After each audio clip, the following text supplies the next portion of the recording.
with Alana Brophy. Weather rates certified 11 years in a row. All right, it is nice and sunny today, but a lot of the state still covered in snow. Yes, indeed, and continuing to warm up, right, Alana? Yes, we've got mild temperatures, but yes, tons of snow out there. If you wonder how much, maybe you haven't been to Smith and Morehouse in the last little while. Chris Williams catching this video on the road in Weber County, just putting into perspective how much snow is up there in the high country. So this is why those flooding concerns have to stay top of mind. We know accelerated warmth will accelerate runoff, and that's what we're going to be dealing with here with our weather pattern. I'm going to show you exactly what I mean. Clear skies down there in St. George, upper 70s. It is just beautiful from our Southern Utah University network camera. Weather conditions with this high pressure showing a lot of sun. We're coming out of a record-breaking winter, mid-60s in Salt Lake at the ABC4 studios. The trees are in bloom. It's really nice out there. High pressure keeps it quiet, not just for Utah, but you can see for the surrounding states. We get this ridge building, and that means that we're going to warm up and dry out. Temperatures sitting in the 60s along the Wasatch Front, 67 in Moab, 79 in St. George. We hit average today. This is very close to where we should be this time of year, but we're going to go above it in the next couple of days. And if you compare it to yesterday, we're already above it by 13 degrees in Salt Lake, even more so in Price, Moab, Cedar City, 11 degrees warmer than where we were yesterday. So that warm up is happening quickly, and we're not finished. Let's talk about what's happening so you know why we're warming up, because your phone's going to tell you we are, and this is the reason. Okay.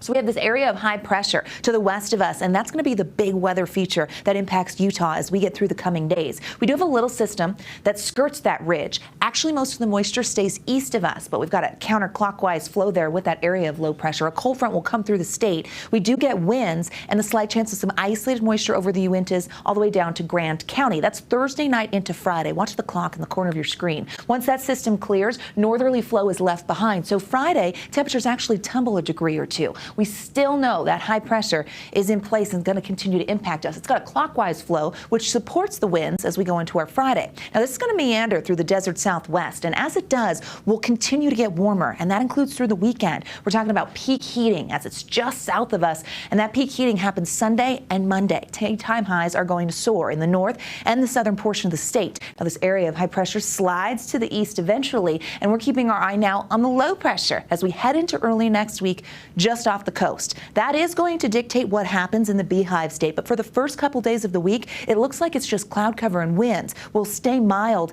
and we won't see moisture. So a dry pattern settling in right now. 6 to 10 day gives you the long-range outlook, and northern and central Utah above average when it comes to temperatures. Equal chances of being average in the southwest corner of the state, maybe a little cooler even so down in St. George. But that is just the trend as we look at that 6 to 10. And we talked about that snow. I showed you that video. How much of our snowpack is left to melt? Plenty of it. 30 inches was our record. We're now sitting at 26.5, and with this warmth, we know flood concerns are going to be there. So a heads up, this is what you need to know. The rivers are going to move fast and high, and I'm sure you've heard me say that already, but we're going to say it a lot this season. We have to keep our kids and pets away from the water because hypothermia and drowning, serious issues. So we have to be very careful. This is more water than we've seen in years. In southern Utah, the backcountry, the slot canyons, the normally dry washes and streams, they're going to present some danger. So a heads up in that portion of the state as well.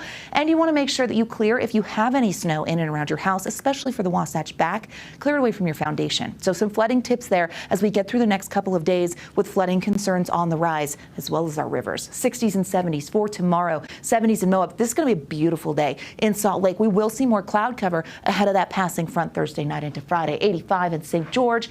So the warmth really comes back in the southern portion of the state. We zoom in.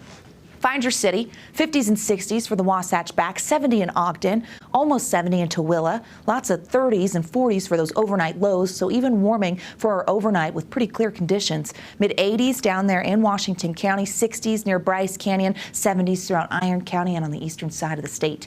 Check it out. St. George 7-day dry with lots of sunshine. Winds will begin whipping on Sunday as we head into next week, but look at that stretch of 90s. Several days where that warmth, when that high pressure is right beneath us, really comes through. 70s, 60s with that northerly flow on Friday. A beautiful weekend ahead. And notice those 80s. They really peak on Monday with the winds picking up. That southerly flow could punch this number a little higher. So we, of course, will stay on top of it. Will we be flirting with records? I, of course, will let you know. Glenn, Emily, over to you.